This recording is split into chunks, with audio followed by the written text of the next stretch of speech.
कशास आई भिजविसी डोळे उजळ तुझे हे भाल रात्रीच्या गर्भात उद्याचा असे पूषक काल सरणावरती आज आमुची पेटताच प्रेते उठतील ज्वालातून भावी क्रांतीचे नेते.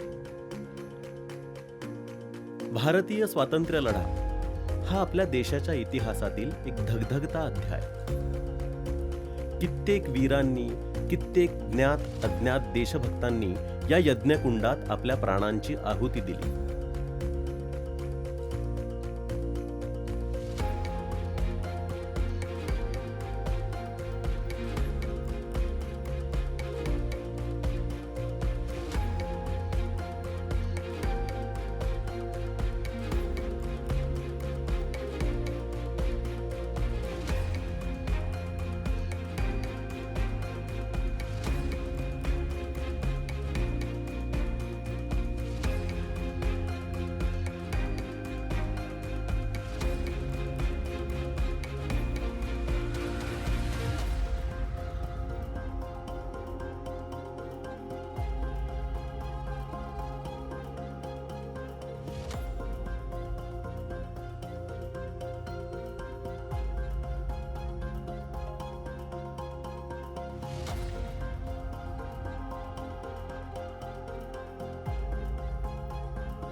आणि त्या ज्वालांमधून भावी क्रांतीचे नेते जन्माला आले.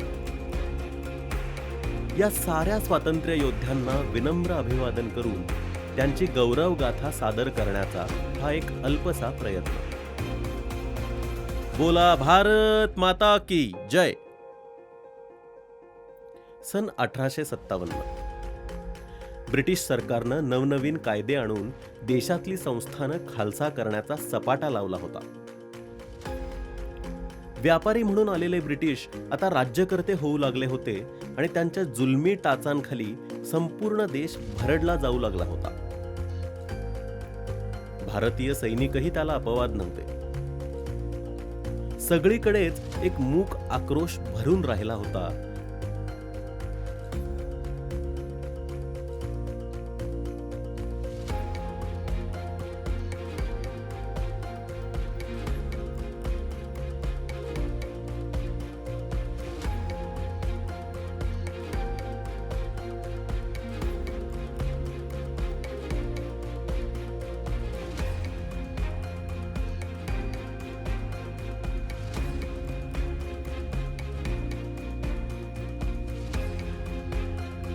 आणि या आक्रोशाला वाचा फुटली 10 मे 1857 या दिवशी. मंगल पांडे या सैनिकानं एका ब्रिटिश अधिकाऱ्यावर गोळी झाडली आणि 1857च्या ऐतिहासिक स्वातंत्र्य युद्धाला प्रारंभ झाला.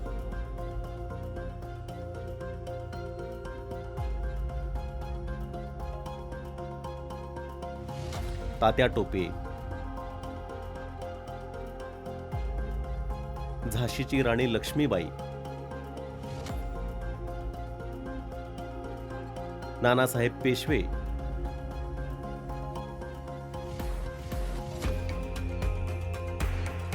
बहादूर शाह जफर,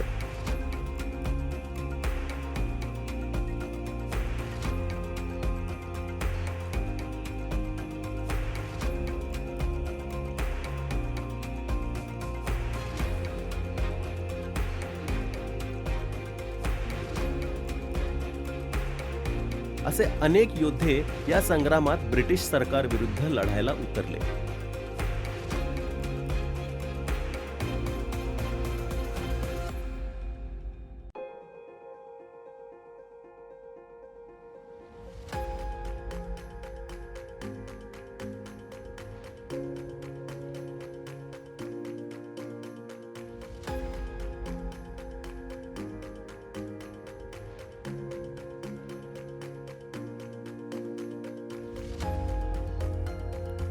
हे बंड ब्रिटिशांनी अत्यंत क्रूरपणे मोडून काढलं.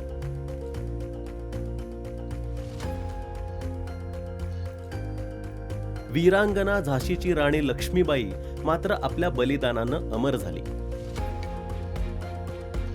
1857च्या समरातून स्वातंत्र्याकांक्षेची पहिली ठिणगी पडली.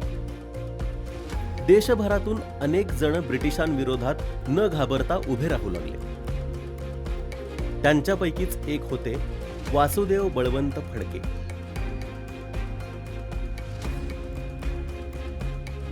वासुदेव बळवंत फडकेंनी भिल्ल, कोळी, रामोशी या जमातीतल्या लोकांना हाताशी धरून ब्रिटिश सत्तेविरोधात सशस्त्र एल्गार मांडला.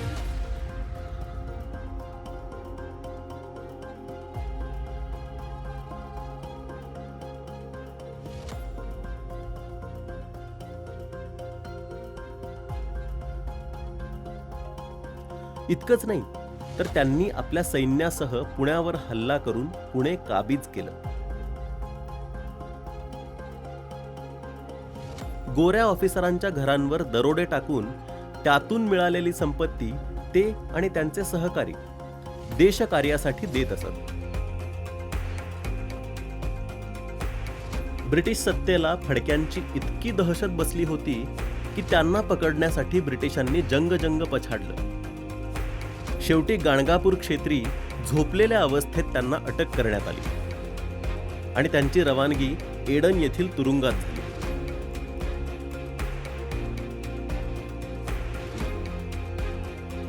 कालांतरानं तिथंच त्यांचं दुःखद निधन झालं, पण त्यांच्या कार्यानं ते अजरामर झाले. 28 डिसेंबर 1885 मुंबईतील गोकुळदास तेजपाल संस्कृत पाठशाळेत भरलेल्या एका बैठकीनं देशाच्या पुढील राजकारणाचा चेहरामोहराच बदलून गेला. या दिवशी तब्बल 72 प्रतिनिधींनी एकत्र येऊन इंडियन नॅशनल काँग्रेसची स्थापना केली. हेच काँग्रेस पुढील काळात भारतीय स्वातंत्र्य लढ्याचा चेहरा बनलं. श्री व्योमेशचंद्र बॅनर्जी हे काँग्रेसच्या पहिल्या अधिवेशनाचे अध्यक्ष होते.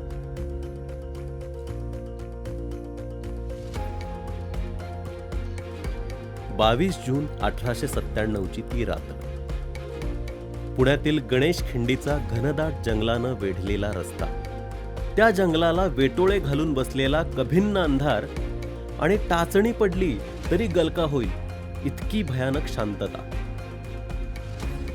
त्या अंधारात दडले होते काही तेजस्वी सूर्याचे स्वातंत्र्योत्सुक आत्मे, एका संधीची वाट पाहत. टप टप टप घोड्यांचा पायरव आणि बग्गीच्या चाकांची करकर ऐकू आली तसे ते सावध झाले. राजभवनावरचा कार्यक्रम संपवून सगळेजण आपापल्या बंगल्यांकडे निघाले होते. टापांचा आवाज वाढला तसं इथं झुडपात प्रत्येक जण आपापल्या नियोजित जागेवर स्थिरावला. पण अजून कळीचे शब्द का ऐकू येत नाहीत. बग्गीचा आवाज वाढत चालला तशी काळजातली धडधडही स्पष्टपणे ऐकू येऊ लागली. घोड्यांच्या टापा एका लयीत पडत होत्या. तीच लय पकडून दोघे जण किंचित पुढे झाले. एकानं झुडुपातून वाकून पाहिलं. बग्गी पुढे येताना दिसत होती. येतीये पुढे सरकतीये. इतक्यात अंधारातच आरोळी घुमली. गोंद्या आला रे. पुढची काही मिनिटं म्हणजे साक्षात रणसंग्राम होता. एकानं चालत्या बग्गीवर झडप घातली. झपकन पडदा बाजूला केला आणि समोरच्या माणसावर धडाधड गोळ्या झाडून तो अंधारात पसार झाला. गोळ्यांचा आवाज ऐकून मागची बग्गीही थांबली. तसा दुसरा पहिल्यासारखाच झडप बाजूला करून आत डोकावला आणि पिस्तुलाचा चाप खेचून गोळ्यांचा आवाज हवेत विरण्याच्या आत तोही अंधारात विरघळून गेला. दोन दैत्य रक्ताच्या थारोळ्यात गतप्राण होऊन पडले होते. गोळ्या, किंकाळ्या आणि आरोळ्यांनी रान अक्षरशः थरारून उठलं होतं. पण या साऱ्याचे सूत्रधार मात्र आपला कार्यभाग साधून केव्हाच अदृश्य झाले होते. पुण्याला प्लेगच्या साथीत त्राहिमाम करून सोडणाऱ्या रँड आणि आयर्स्ट या 2 दैत्यांचा चाफेकर बंधूंनी गोळ्या घालून वध केला. दुसऱ्या दिवशी केसरी गरजून उठला. पुण्यात रँडचा खून, खिंडीतला गणपती नवसाला पावला. चाफेकर बंधूंच्या या धाडसी कृतीनं एका तरुणाला स्फूर्ती दिली आणि त्यानं आपल्या देवघरातल्या भवानीच्या मूर्तीसमोर शपथ घेतली. माझ्या मातृभूमीच्या स्वातंत्र्यासाठी सशस्त्र क्रांतीचा केतू उभारून आजन्म मारिता मारिता मरे तो झुंजेल. या तरुणानं लोकमान्य टिळकांच्या मार्गदर्शनाखाली पुण्यात विदेशी कपड्यांची पहिली होळी पेटवली. त्याचं नाव विनायक दामोदर सावरकर.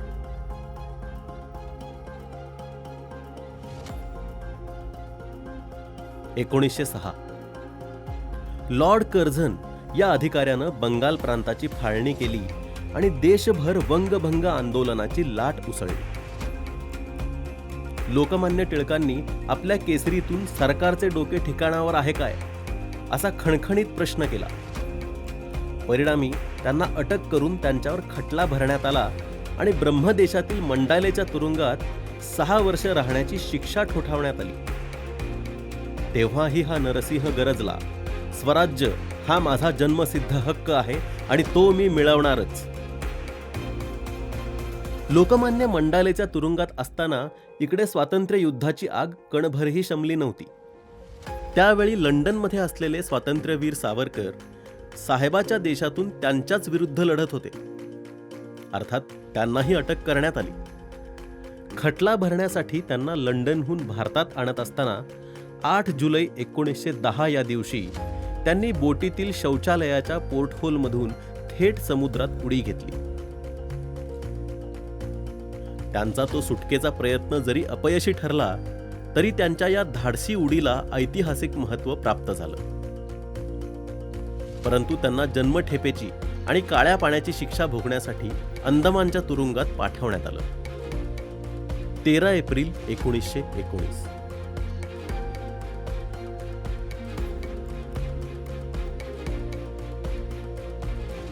भारताच्याच नव्हे तर मानवतेच्या इतिहासातील एक काळा दिवस. बैसाखीच्या पवित्र दिवशी जनरल डायर नावाच्या सैतानानं अमृतसरमधील जालियनवाला बाग मैदानात मृत्यूचं तांडव घातलं.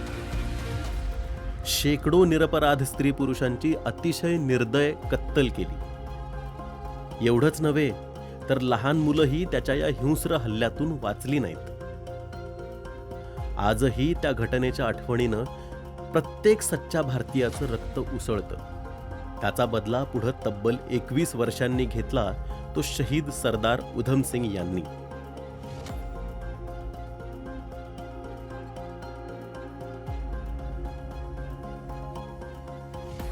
जनरल डायरच्या या नृशंस कृत्याबद्दल त्याचा इंग्लंडमध्ये जाऊन सन्मान करणाऱ्या जनरल ओडवायर या अधिकाऱ्याला इंग्लंडमध्येच ठार मारून सरदार उधम सिंगांनी जालियनवाला बाग हत्याकांडाचा सूड घेतला. या घटनेच्या पुढच्याच वर्षी देशाच्या राजकीय पटलावर एक महत्त्वाचा बदल झाला. 1 ऑगस्ट 1920 रोजी लोकमान्य टिळकांचं निधन झालं आणि मोहनदास करमचंद उर्फ महात्मा गांधी या नव्या नेत्याचा उदय झाला. सत्य, अहिंसा आणि असहकार या त्रिसूत्रीवर आधारलेली एक वेगळीच प्रणाली त्यांनी देशात रुजवली आणि 1921 साली पहिल्या असहकार आंदोलनाचा श्री गणेशा झाला. त्याच वेळी सशस्त्र क्रांतिकारकांचे अनेक गटही देशभरात कार्यरत होते. भगतसिंग, राजगुरू, सुखदेव, चंद्रशेखर आझाद, रामप्रसाद बिस्मिल, अशफाक उल्ला खान, करतार सिंग सराबा, रोशन सिंग या आणि अशा असंख्य तरुण क्रांतिकारकांनी सशस्त्र क्रांतीची चळवळ फक्त पुढे नेली असं नाही, तर आता ब्रिटिशांनी भारत सोडून निघून जावं असा स्पष्ट संदेश त्यांनी आपल्या कृतीमधून दिला. या सर्वांनी आपल्या मातृभूमीसाठी अगदी कोवळ्या वयात हसत हसत बलिदान केलं आणि युवा क्रांतीचे आदर्श म्हणून अमर झाले. 1930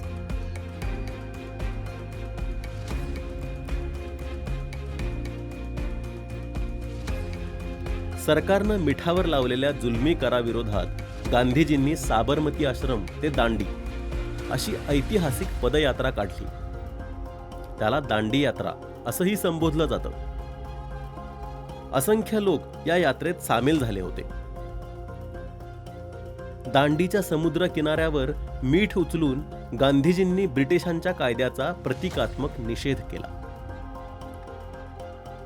1930 ते 1932 या काळात इंग्लंडमध्ये 3ऱ्या गोलमेज परिषदेचं आयोजन करण्यात आलं.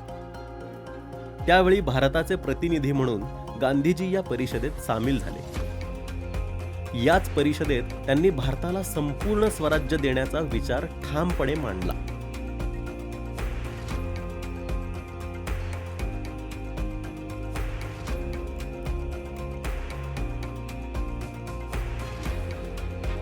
विशेष म्हणजे गांधीजींच्या अस्सल भारतीय वेशभूषेनं तिथल्या बाकीच्या प्रतिनिधींचं लक्ष वेधून घेतलं.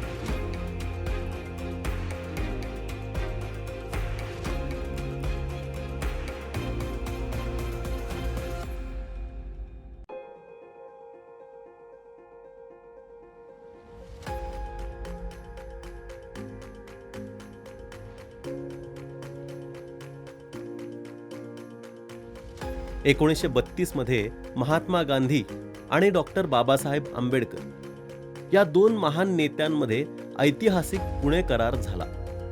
या करारान्वये वंचित वर्गाला तसेच अनुसूचित जाती जमातींना आरक्षित मतदारसंघ मिळवून देण्याच्या निर्णयावर शिक्कामोर्तब झालं. भारताच्या सामाजिक जडणघडणीत या कराराचं अनन्यसाधारण महत्त्व आहे. मुंबईच्या गोवालिया टँक म्हणजेच आत्ताच्या आझाद मैदानावर गांधीजींनी लाखो लोकांच्या सभेत चले जाओ चळवळीचं रणशिंग फुंकलं. सामान्यातल्या सामान्य माणसालाही त्यांनी स्वातंत्र्य लढ्यात सहभागी होण्याचं आवाहन केलं. त्यांच्या या आवाहनाला न भूतो न भविष्यती असा प्रतिसाद मिळाला आणि सगळा देश ब्रिटिश सत्तेविरोधात ठाम उभा राहिला. प्रत्येक जण आपापल्या परीनं देशकार्यात योगदान देऊ लागला. ब्रिटिश मालावर बहिष्कार, त्यांच्या संपर्क यंत्रणा नष्ट करणे, त्यांच्या संस्थांवर सेवांवर बहिष्कार टाकणे अशा अनेक मार्गांनी सामान्य नागरिक या युद्धात उतरला. एका बाजूला देशात स्वातंत्र्य युद्ध सुरू असताना युरोपात दुसरं महायुद्ध ऐन भरात आलं होतं.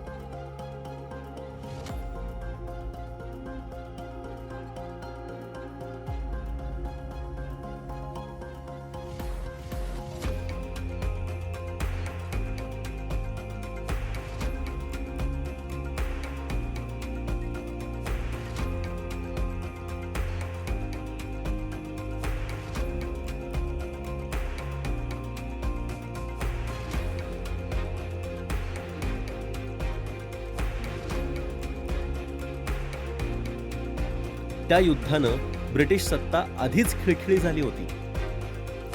त्यातच नेताजी सुभाषचंद्र बोस यांनी जपानच्या मदतीनं आझाद हिंद सेनेची स्थापना करून थेट देशाबाहेरून देशातल्या ब्रिटिश सैन्यांवर हल्ला चढवला.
आता ब्रिटिश सरकारची सगळीकडूनच कोंडी होऊ लागली. पण तरीही त्यांनी अखेरचा डाव खेळताना धर्माच्या आधारावर देशाची फाळणी केलीच. भारताचे 2 तुकडे करून पाकिस्तान हा नवीन देश जन्माला घातला आणि फाळणीचा कधीही न विसरता येणारा चरा त्यांनी जाता जाता समस्त भारतीयांच्या मनावर उमटवला. 15 ऑगस्ट 1947. तब्बल 150 वर्षांच्या गुलामीच्या काळरात्रीतून स्वातंत्र्याचा सूर्य अखेर उगवला. अनेक वर्षांपूर्वी नियतीशी केलेला करार पूर्ण झाला. अनेकांच्या बलिदानाने पवित्र झालेल्या स्वातंत्र्य युद्धाची अखेर समाप्ती झाली. भारतीय इतिहासातील अभिमानाचा दिवस अखेर उगवला. मातृभूमीच्या पायांमधले लोहदंड तुटले. ते तोडण्यासाठी ज्या वीरांनी आपलं आयुष्य तिच्या चरणी वाहिलं, त्या समस्त वीरांना सादर अभिवादन.